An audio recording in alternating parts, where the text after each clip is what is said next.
এটা তো সত্যি, যেটা দেখা গেছে ক্রাইম সিনে এরকম ঘটনা এর আগে দেখা যায়নি, যে একটা বাজার বসেছে সেখানে সব লোক এসে হাজির হয়েছে, যেন থিমের দুর্গাপুজো দেখতে এসেছে লোকে।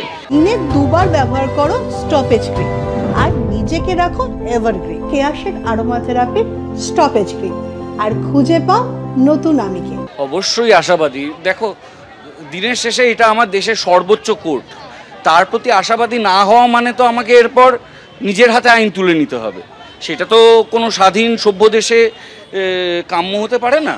তাই আমি দিনের শেষে সুপ্রিম কোর্টের প্রতি আশা রাখবো বিচার ব্যবস্থার প্রতি। এছাড়া আমার হাতে তো কোনো উপায়ও নেই। জাস্টিস তো ডিলেড, এবং সিবিআই বলছে তাদের হাতে সব প্রমাণ তারা পায়নি, এবং যার দায় প্রশাসনকে নিতে হবে। যেভাবে প্রথম 4 দিনে যা ভূমিকা রাজ্য সরকারের ছিল তা নক্কারজনক বললেও কম বলা হয়। চাদর বদল, একটা ক্রাইম সিনকে বাজার বানিয়ে দেওয়া, বাথরুম ভাঙা, যে একটার পর একটা রাজ্য সরকার যদি এরকম কাভার আপের বিজনেসটা না করতো না, আজকে কিন্তু লোকে এতটা রেগে থাকতো না। সেই জন্যই আমার মনে হয় এই দায়টা রাজ্য সরকারকে নিতে হবে এবং প্রশাসনকে নিতে হবে।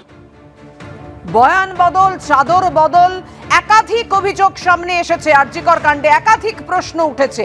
আরজিকর কাণ্ডে দ্বিতীয় শুনানিতে সুপ্রিম কোর্টের সেই শুনানির দিকে সকলের নজর রয়েছে। গোটা দেশ তাকিয়ে রয়েছে সুপ্রিম কোর্টের দ্বিতীয় শুনানির দিকে। সিবিআই কি স্ট্যাটাস রিপোর্ট জমা দেয় সেদিকেও তাকিয়ে সবাই। আর অন্যদিকে শিলিগুড়িতে চলছে মঙ্গল প্রার্থনা, সেই সঙ্গে শপথ বাক্য পাঠ হয়েছে।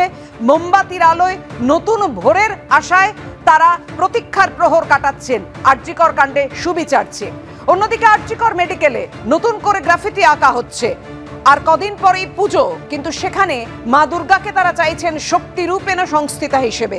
বিচার চাই তারা বলছেন। প্রতি মুহূর্তে তারা গর্জে উঠছেন এবং তারা তাদের অবস্থানে অনড় থেকে এটাই জানাতে চাইছেন, যতই বিচার পেছবে মিছিল তত এগোবে এবং আন্দোলনের সুর আরো তীব্র হবে।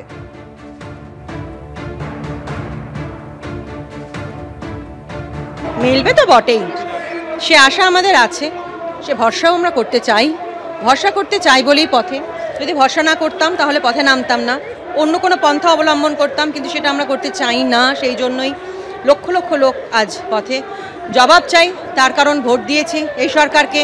আমাদের ট্যাক্সের টাকাতেই সরকারের রাজ্যের অনেক কিছু চলে, ফলে আমাদের উত্তর চাইবার রাইট আছে, আমরা সেটা চাইছি। এবং শুধু রাইট আছে বলে আমরা থেমে নেই, সেইটা নিয়ে তবেই ছাড়ব, সেই ভাবনা থেকেই, সেই দৃঢ়তা থেকেই পথে নেমেছি। আর জবাব তো সরকারকে দিতেই হবে, না দেওয়া অবধি এটাই চলবে। সবার টিভির পর্দায় চোখ থাকবে, আমরা যতই কাজে থাকি না কেন, শুটিংয়ে থাকি না কেন, শুটিংয়ের মাঝখানেও মোবাইলে সারাক্ষণ নিউজই দেখতে থাকবো।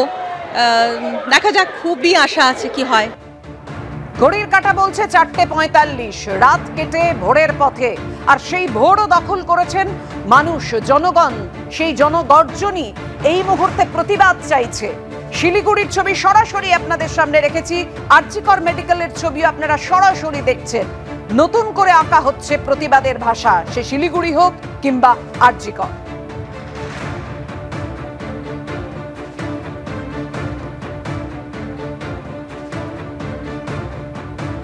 এই অভাবনীয় অভ্যুত্থান, এটা একটি মেয়ে তার জীবনের নির্মম অত্যাচার কষ্ট দিয়ে আজকে এই বাংলাকে জাগিয়ে দিয়ে গেল। এই বাংলার ছবি স্বাধীনতা আন্দোলনের সময়ও এই রকম সর্বব্যাপক ছিল না। এখন এই আন্দোলনের স্বর কতটা পৌঁছচ্ছে জানি না, পৌঁছবার কথা। যদি না পৌঁছয়, একদিন সমস্ত প্রশাসন কর্তৃত্বকে এর মাসুল দিতে হবে। আর শুধু যেভাবে আমরা দেখেছি ভোর দখল, যেভাবে প্রতিবাদে মানুষ গর্জে উঠেছে, বাংলা যে এভাবেই প্রতিবাদে সামিল হতে জানে, প্রতিবাদের ভাষা বলতে জানে, সেটা দেখিয়ে দিয়েছে। শিরদাঁড়া যে এখনো সোজা। কলকাতার মানুষ বুঝিয়ে দিয়েছেন কলকাতা, এই কলকাতার মধ্যে আছে আরেকটা কলকাতা। সেটা আমরা রাত দখলে দেখেছি, সেটা আমরা ভোর দখলেও দেখতে পাচ্ছি। শিলিগুড়ি থেকে আরজিকর মেডিকেল, একই ছবি।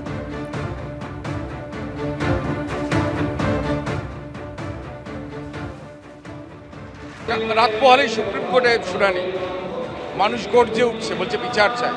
1 মাস কত আগামীকাল পড়ছে, কি বলবেন? ধৈর্য ধরতে বলবো। এটা সবাই জানেন যে এভিডেন্স ট্যাম্পার রয়েছে, এটা আমার কথা নয়, সবাই জানেন, যারা একটু বোধ আছে ছোটরাও জানেন। কাজেই ঠিক এভিডেন্স না পেলে অনেক সময় লাগবে এটাকে ডিকোড করতে, এটাকে সলভ করতে। মাথায় রাখতে হবে কাসাবের ফাঁসি হতে বোধহয় 5 বছর লেগেছিল। হ্যাঁ, কাজে এখানে সময় দিতে হবে, কিন্তু জাস্টিসটাও দিতে হবে, ত্বরান্বিত করতে হবে এবং তাড়াতাড়ি করে করতে হবে। মানুষের আবেগের চাপ নিশ্চয়ই সুপ্রিম কোর্টের ওপর আছে এবং সুপ্রিম কোর্টের দায়িত্ব একটা দৃষ্টান্তমূলক শাস্তি দেওয়ার প্রত্যেকটি মানুষ চাইছেন।